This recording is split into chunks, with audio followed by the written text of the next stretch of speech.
alguna sintomatología, ¿ya? No tiene un tratamiento específico un virus, a no ser de que sea algún virus bien específico que tenga un retroviral, pero eso es pues de 1000 virus tendrá uno o dos, ya casi no se tiene, peor en veterinaria.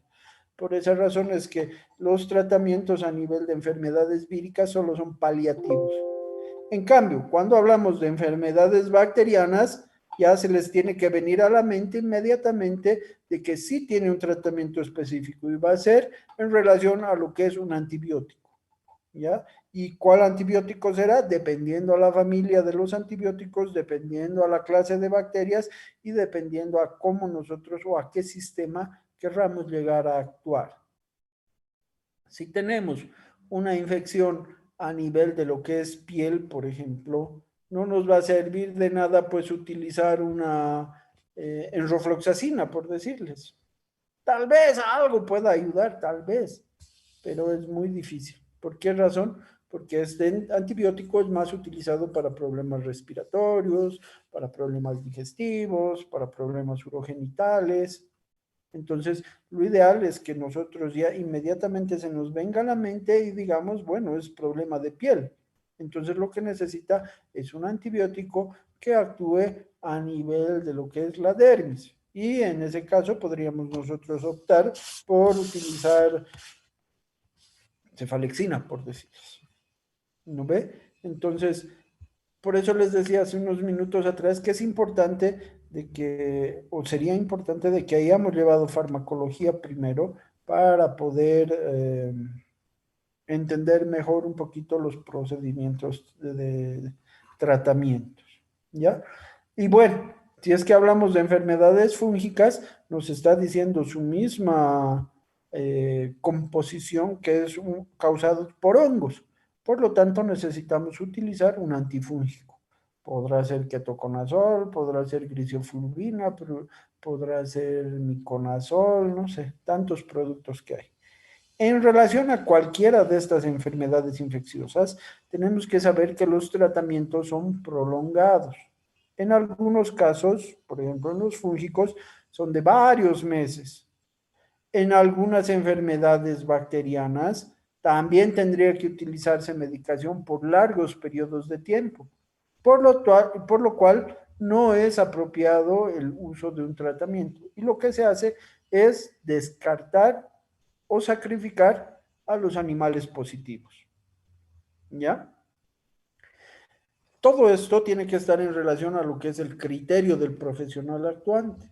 ¿Por qué razón? Porque no es lo mismo descartar una vaquilla que sea solamente comercial, es decir, que su precio sea 3000 bolivianos, digamos, a descartar una vaquilla que sea pues de alto valor genético, que su precio sea de 70.000 dólares, ¿no ve? O de más. Imagínense ustedes, yo creo que el dueño no va a estar nada de acuerdo que le digan hay que sacrificar. Entonces, mucho va a depender de qué enfermedad estemos hablando y mucho va a depender de, como les digo, el valor genético de los animales. ¿Ya? Antes de empezar a hablar de todo esto, necesitamos tener en mente nosotros qué es lo que vamos a tocar punto por punto en cada una de las distintas enfermedades. Y es importante que ustedes tal vez se anoten, lo grabarán, no sé cómo harán, pero lo tengan siempre claro. Lo primero que hay que hablar es la etiología, ¿ya? Y cuando hablamos de etiología, tenemos que tener en cuenta de que estamos hablando de cuál es el agente causal de esta enfermedad. El agente etiológico, en este caso, dime Andrea, perdón, que pensé que me ibas a preguntar algo. El agente etiológico es el agente que va a causar la enfermedad, ¿ya? Generalmente se habla del agente etiológico como el principal sospechoso. Por ejemplo, en lo que es rabia en perros, el agente etiológico es un rhabdovirus de la familia Rhabdoviridae. Entonces ya nos está diciendo nombre y apellido de este individuo, ¿ya? Rhabdovirus de la familia Rhabdoviridae. Ya sabemos cuál está actuando, ¿ya? De todas maneras, es importante de que ustedes sepan de que generalmente cuando hay una una enfermedad infecciosa, perdón, casi siempre el sistema inmune va a tratar de batallar con el agente causal y emplea casi todas las células del cuerpo, células de defensa obviamente, a que vayan y traten de reducir a ese agente causal. Traten de generar inmunidad inmediata, traten de generar lo que es la reducción total, que se lo coman, que haya procesos específicos, dependiendo cuál sea el agente causal, de reducción del mismo, ¿ya? Pero mientras está utilizando todas estas células de defensa, existen otros agentes oportunistas. Casi siempre son más las bacterias, ¿ya? Casi siempre. Existen también virus o existen también fúngicos, pero casi siempre son las bacterias los oportunistas. Entonces espera a que el sistema inmune esté un poco debilitado porque están luchando contra otro agente infeccioso, otro agente etiológico, y estas empiezan a colonizar algunos sectores del organismo. Por esa razón es que casi siempre cuando hay enfermedades infecciosas de origen vírico, también se pone un antibiótico. No es porque el antibiótico actúe a nivel de lo que son los virus. Es para evitar la proliferación de bacterias indeseadas en alguna parte del organismo.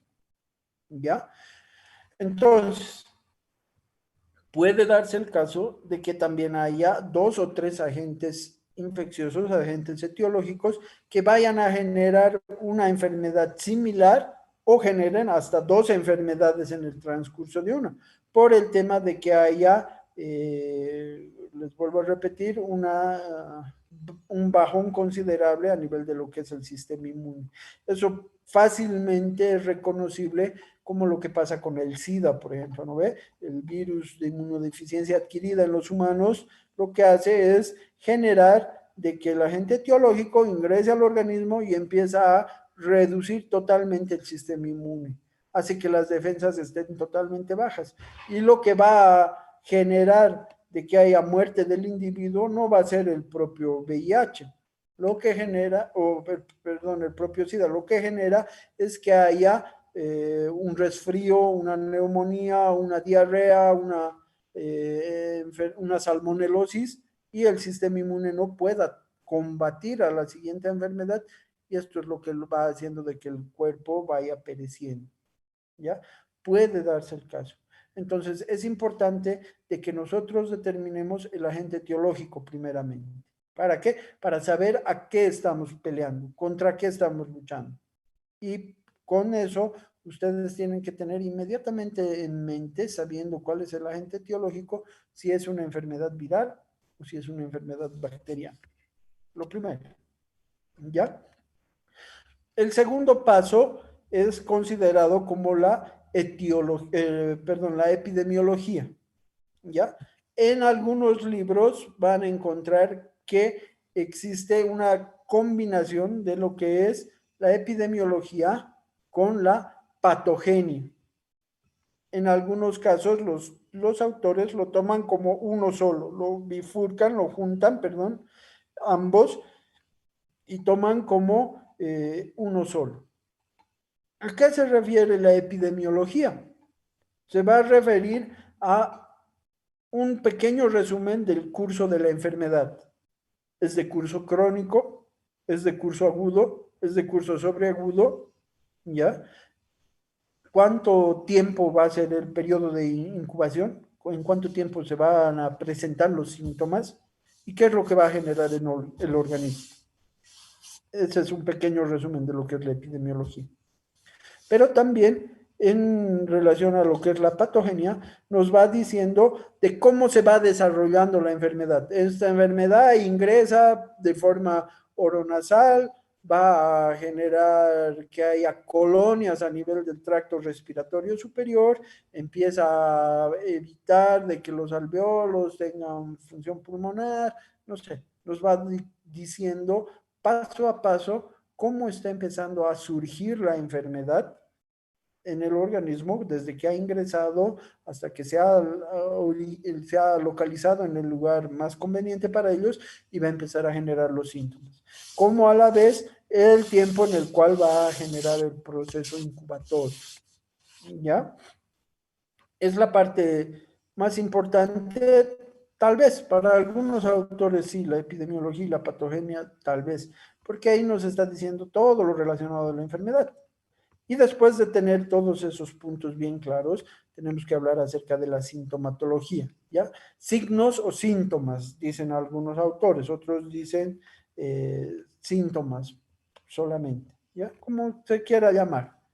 Y ahí nos va a ir diciendo todo lo que el animal va a empezar a generar en relación a esta enfermedad. Hay algunas cosas que tienen que tener en cuenta ustedes y quiero que sean puntuales en eso. Uno, todas las enfermedades, absolutamente todas, generan fiebre. Dos, absolutamente todas las enfermedades van a generar que el animal tenga anorexia, es decir, que no quiera comer. ¿Ya? Y el tercer punto importante hace que todas las enfermedades generen un proceso de debilidad en el animal, obviamente porque no está queriendo comer, obviamente porque está con temperatura, ¿ya? Entonces no son factores para tomarlos como sintomatología. Es decir, si yo le pregunto, por ejemplo, a la señorita, no sé, Romina Cerruto, por decirles, síntomas de lo que es la rinotraquitis infecciosa, por decirles, si me dice fiebre, anorexia, debilidad, está bien, no es que esté mal, pero no lo voy a hacer valer, porque todas las enfermedades generan lo mismo, ¿ya? Entonces tendrá que decirme sintomatología más al punto, ¿ya? Lo mismo va para todos ustedes. Es importante y vamos a ir viendo en el transcurso de la materia como tal cómo se desarrollan todas las sintomatologías pertinentes. Pero es importante que ustedes sepan que hay algunos puntos que no se deberían tomar en cuenta. En algunos casos sí. Por ejemplo, la fiebre aftosa, por decirles. ¿Por qué? Porque su mismo nombre lo dice, fiebre aftosa. Entonces va a generar de que el animal genere un proceso de hipertermia. Pero ¿cuánto será? Va a llegar hasta los 41 grados. Ah, entonces les está dando a entender de que realmente es alto el nivel de fiebre. Porque si hablamos que hay un incremento de 0,5, de 1, 1,5, todavía es relativamente llevadero. Pero cuando hablamos de que ya ha traspasado por mucho la temperatura corporal natural o normal de la especie, ahí sí es tomado en cuenta como una sintomatología clave. ¿Ya?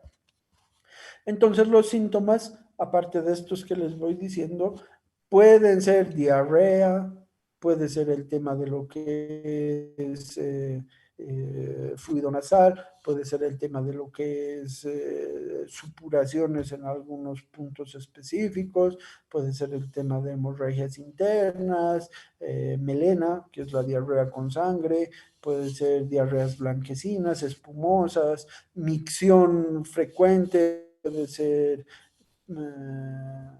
orina con sangre, no sé, tantas cosas que pueden generar. Doctor, Entonces, cada uno, sí, dígame. doctor, una consulta respecto a esto de las enfermedades que estamos hablando en general. ¿Vamos a tocar solamente enfermedades provocadas por virus y parásitos o también enfermedades que provoca el sistema inmune como el lupus, digamos, o algunas enfermedades como el origen de las vacas locas, ¿no ve? Que es provocado por mm, no me acuerdo bien, por unas Priones, proteínas o algo así. los priones. ¿Esos temas también van a entrar? Bueno, mire, lo siguiente, uno, las enfermedades parasitarias es otra materia, es la que vamos a llevar mañana. Entonces es totalmente materia aparte, ¿ya? En nuestra materia como tal, ahora, enfermedades infecciosas solamente habla de enfermedades causadas por virus, por bacterias, por hongos, ¿ya? En algunos casos así bien puntuales vamos a hablar de algún protozoario, ¿ya? Vale, La, gracias. la enfermedad de las vacas locas, que usted decía, es causada por priones, que son proteínas inactivadas. podemos verlo, podemos tocarlo. No existe en nuestro medio la enfermedad, pero podemos verlo como cultura general, ¿ya? Y las enfermedades autoinmunes como el lupus y demás, podemos tocarlo también de forma muy superficial, digamos, porque no está relacionado a nuestro tema. Estarían entrando consideradas un poco más como enfermedades metabólicas, ¿ya? Es decir, anomalías a nivel hepático, anomalías a nivel renal, anomalías a nivel del sistema inmune. No lo vamos a, no está dentro de nuestro programa, pero sí podemos verlo sin problema. ¿Ya? Sí, Entonces, lo que les decía, la sintomatología va a ir en relación a cada una de las distintas enfermedades que hay, ¿ya? Y tenemos que ir generando nosotros un conocimiento específico en relación a lo que es nuestro desenvolvimiento diario. Tenemos que ir generando terminología específica, ¿ya? Una vez de que terminemos de hablar de la sintomatología, vamos a entrar a lo que es el diagnóstico. Y el diagnóstico se lo va a hacer mediante dos fases importantes. Uno, el diagnóstico clínico, que es el que el profesional actuante va a generar en relación a su experiencia, en relación a su trabajo en campo. Es decir, que solamente haciendo una evaluación, una anamnesis, una revisión general del animal, va a dar un diagnóstico específico. ¿Ya? En algunos casos, en la mayoría de ellos, generamos un falso caso positivo, ¿ya? No todos, ¿no ve? Hay veterinarios que tienen muchos años de experiencia y hay muchas enfermedades que sí, de solo mirar o de solo oler, ya se sabe qué es, ¿no ve? O de acuerdo a síntomas, ¿ya? Pero hay otras, la gran mayoría de ellas, que sí necesitan otro tipo de diagnóstico. Y en ese caso tendríamos que hablar de los diagnósticos laboratoriales.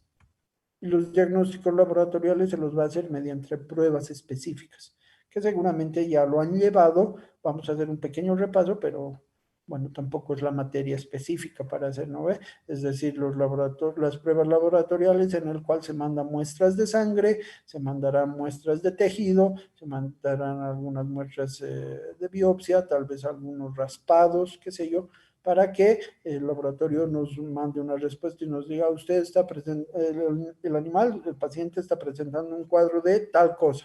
Se sugiere hacer un tratamiento con esto, con esto, con esto. Unas opciones específicas según un antibiograma, si fuera una enfermedad bacteriana, en la cual ya te va diciendo cuál sería el mejor tratamiento a seguir. ¿Ya? Por eso es importante que nosotros, bueno, principalmente ustedes, ahora más que nosotros que ya estamos en una generación más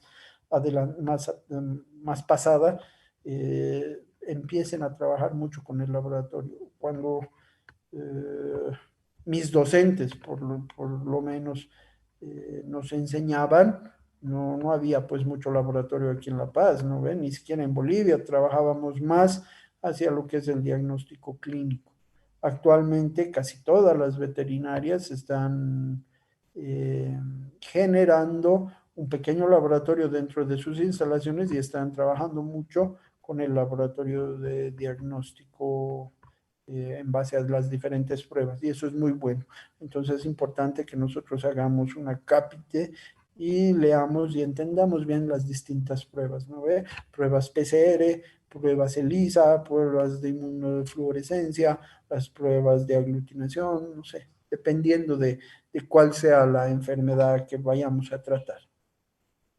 Una vez de que ya hemos hablado acerca de lo que es el diagnóstico, tenemos que hacer y hablar del diagnóstico laboratorial y perdón, el diagnóstico diferencial, ¿ya? Y el diagnóstico diferencial es el que nos va a decir cuál enfermedad es la más parecida a esta que estamos hablando. ¿Cuál enfermedad o cuáles enfermedades son las que generan sintomatología muy parecida a esta? Y nos puede hacer tener una confusión de lo que es una enfermedad con otra. ¿Ya? Un ejemplo claro puede ser el parvovirus con el coronavirus en perros, ¿no ve? Que presentan sintomatología muy parecida. pero en algunos puntos específicos como el agente etiológico o como los daños a nivel de lo que es el intestino, eh, internamente obviamente hablando, diferencian entre unos y otros. ¿Ya? Otra enfermedad puede ser, qué sé yo, la brucelosis con la leptospirosis, por decir, ambas van a generar abortos, pero en distintas fases de gestación y con distintas sintomatologías. Entonces, son enfermedades que tienen un mismo síntoma, el aborto, por ejemplo, pero que tenemos que nosotros pensar mentalmente, empezar a hacer recuerdo de todo lo que hemos avanzado y saber, la leptospira genera aborto, pero la leptospira genera en los primeros meses de gestación. En cambio, la brucelosis lo genera en el último tercio. ¿Este feto es grande o es pequeño? Es grande. Entonces no puede ser leptospira. ¿Por qué? Porque tiene un tamaño más grande. Y así ir generando nuestras propias conclusiones en base a todo lo aprendido en la materia y empezar a sacar un diagnóstico un poco más específico. ¿Ya? Después del diagnóstico diferencial, tendríamos que hablar del tratamiento. Y el tratamiento, les vuelvo a repetir, si bien vamos a hablarlo a detalle en las enfermedades, no vamos a hablar con dosis, porque bueno, puede variar en relación al tamaño del animal, en relación a la especie, en relación a la edad, ¿ya? Y también lastimosamente por el tema de que lo que les decía, no hemos llegado a avanzar farmacología todavía. Entonces, si bien vamos a hablar a detalle el tema de tratamientos, no va a ser tan específico ni tan ampuloso, no va a ser tan amplio. ¿Ya? De todas maneras, las preguntas que tengan en relación a esto, de cualquiera sea la enfermedad que hablemos, y necesitan saber un poco más a detalle, yo les voy pasando información, les voy pasando nombres comerciales de los productos con los que he podido trabajar y solucionar algunos problemas para que sea pues de conocimiento de todos, ¿ya? Por último, una vez que hemos hablado del tratamiento, tenemos que hablar acerca de lo que es la prevención, ¿ya? Y esto tiene que quedar claro. La prevención es cómo prevenir la enfermedad, ¿ya? Generalmente hay mucha confusión y las preguntas, si son específicas, prevención de la enfermedad peste porcina, por decirles, yo les estoy diciendo exactamente qué quiero que me respondan. Y si me ponen como prevención el tratamiento, es decir, ponerle antibiótico, ponerle suero, es una respuesta mala, porque no les estoy pidiendo tratamiento. ¿No ve? Y también lo mismo pasa con el control, son dos cosas distintas. Entonces, ¿qué quiere decir la prevención? ¿Cómo prevenir la enfermedad? Y generalmente en enfermedades infecciosas, la única forma de prevenir esto es mediante el uso de vacunas. Pero las vacunas se las utiliza generalmente para las enfermedades víricas, ¿ya? Para las enfermedades bacterianas puede usarse algún tipo de vacunas, ¿ya? Pero son distintas. Es otro tipo el proceso vacunacional, es otro tipo la formulación y generalmente son usadas con bacterinas, ¿ya? Vamos a hablar también de vacunas seguramente la próxima semana para que tengan una idea general de qué estamos hablando. ¿Ya? Y el control es la forma de cómo controlar la enfermedad cuando ya ha ingresado a nuestro establo, al corral, a las porquerizas, a la parvada de aves o simple y llanamente al lugar donde viven nuestros perros, ¿no ve? Entonces son tres cosas distintas. El tratamiento es cuando la enfermedad ya ha atacado y tenemos que sanar a los animales. La prevención es cómo prevenir de que ingrese la enfermedad hacia el lugar donde estamos trabajando y el control es qué hacer una vez de que la enfermedad ya ha ingresado. Vamos a hacer el tratamiento, obviamente, pero también hay que hacer algunas otras pautas específicas para evitar que haya mayor incidencia en lo que es el contagio y que futuras generaciones no presenten esta enfermedad. Generalmente, cuando se habla de control, estamos hablando de que hay que hacer procesos de desinfección bien profundos, es decir, utilizar amonios cuaternarios, utilizar glutalaldehídos, tal vez si es en superficies naturales, es decir, piel, mucosa, utilizar clorexidrina, eh, hacer un flameado específico del lugar, utilizar cal, dejar reposar por varios meses o algunas semanas, dependiendo cuál haya sido la enfermedad a la cual nosotros hayamos estado tratando. ¿Ya? Entonces, estos son los puntos claves en los cuales vamos a hablar. Existen algunos otros puntos que la bibliografía también nos habla, ¿ya? Por ejemplo, puede ser zona geográfica, ¿ya? Y en uno que otro, digamos, vamos a tener que hablarlo. Por ejemplo, la rabia, por decirles, ¿ya? Que es una enfermedad a nivel mundial, ¿ya? Entonces, si es a nivel mundial, bueno, sabemos que está en todos los países del mundo.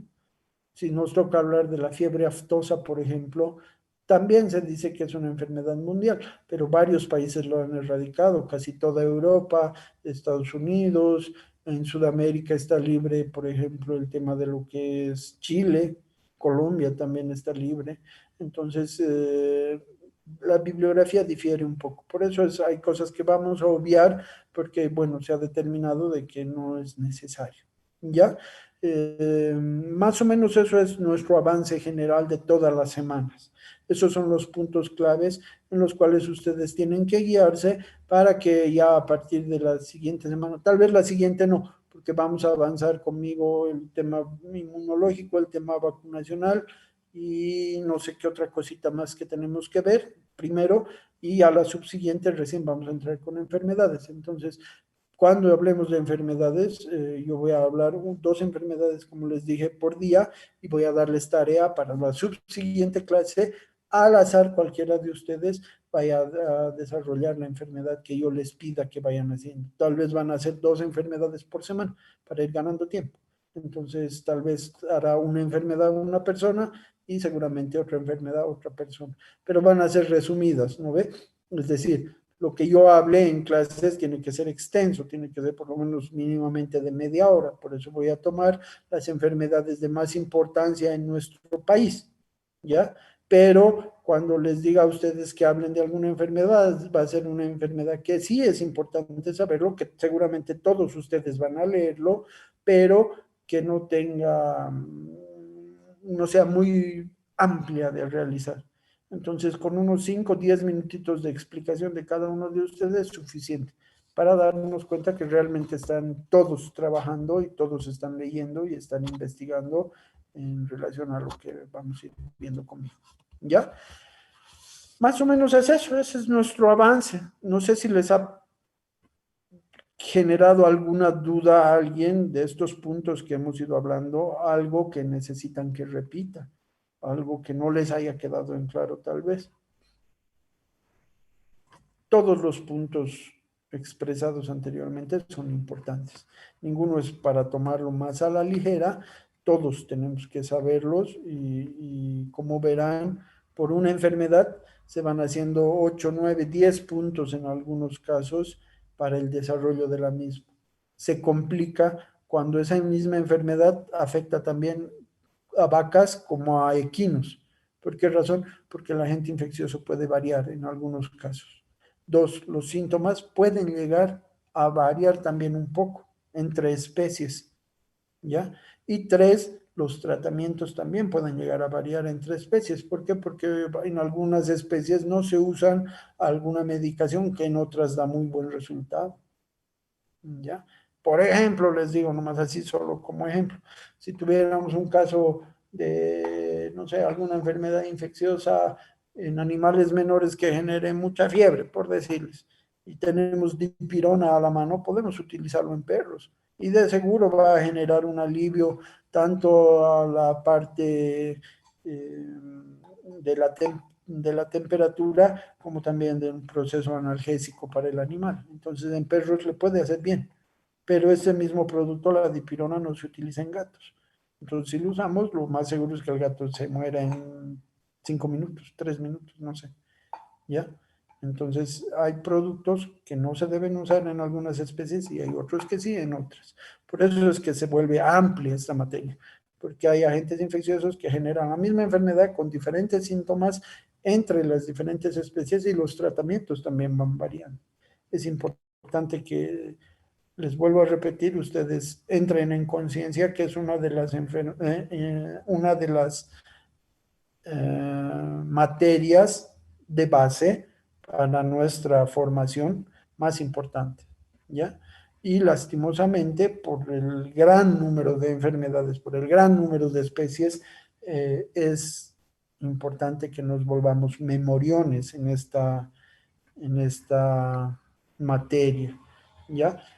Es lindo hacer laboratorio, es lindo viajar, es lindo esto, lo otro. Lastimosamente nuestro tiempo es corto y tenemos que aprovecharlo al máximo, ¿ya? Por tal motivo es que vamos a tratar de avanzar lo más posible. No sé si corriendo, porque de nada va a servir que yo les cargue 10 materias o 10 enfermedades en un día, que no sé si las van a leer o no las 10 y no sé si las van a aprender las 10, pero por lo menos 5 hagamos el esfuerzo, ¿ya? Y les vuelvo a repetir, voy a hablar con nuestra auxiliar una vez que tenga noticias ya mañana. Yo les haré saber quién va a ser. La próxima semana les presentaré y lo principal va a ser de que ella refuerce los puntos más difíciles para ustedes, tal vez, pero que nos ayude un poquito más en la parte laboratorial, ¿no ve? Que tal vez puedan hacer algún tipo de pequeñas prácticas, cuestión de que no vayan juntándose muchos de ustedes, ¿ya? Obviamente siempre bajo supervisión mía y bajo enseñanza mía, pero de forma dividida, acá ya verán ustedes sus tiempos, ¿ya? Es eso, jóvenes. No sé si tienen alguna duda ustedes, algo que no les quede claro. Doctor, no sé si podría repetir otra vez la parte del control, por favor. Sí, claro.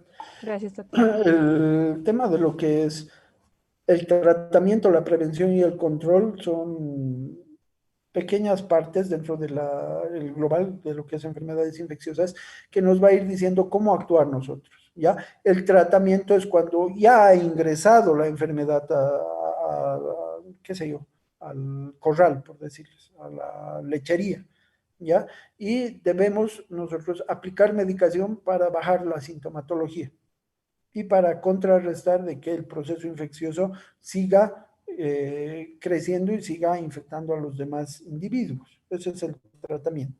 La prevención va a ser generalmente el prevenir, como su nombre lo dice, de que la enfermedad genere síntomas, es decir, de que la enfermedad ingrese a esta lechería. Y generalmente lo que se hace es utilizar vacunas, ¿ya? Más que todo para las enfermedades víricas. Pero también existe una que otra por ahí que son utilizadas en enfermedades bacterianas. Y el control se refiere a qué hacer una vez que la enfermedad ha ingresado a los predios y ya hemos hecho el tratamiento, o sea, los animales están medicados. Pero ¿qué más debemos hacer para evitar de que no haya procesos futuros de incubación, para que no haya mayor contaminación y para que no trascienda a más animales? Entonces, el control generalmente se lo hace mediante el uso de medicación que sea específica para matar virus, bacterias, hongos, protozoarios, microorganismos de todo tipo. Puede ser amonios cuaternarios, pueden ser glutalaldehídos, en el caso de que sea bacterias específicas podría ser la clorexidrina, el uso del flameado, es decir, de que se utilice un expulsor de flama con una garrafa y se empiece a quemar todo lo que son las paredes, los techos y demás cuestiones, el piso, que se use lavandina, que se use el tema de lo que es el descanso de los mismos predios, dependiendo cuál sea la enfermedad infecciosa, por una semana, por 2 semanas, posterior a todo el tratamiento de control que se haya hecho. ¿Ya? Es eso.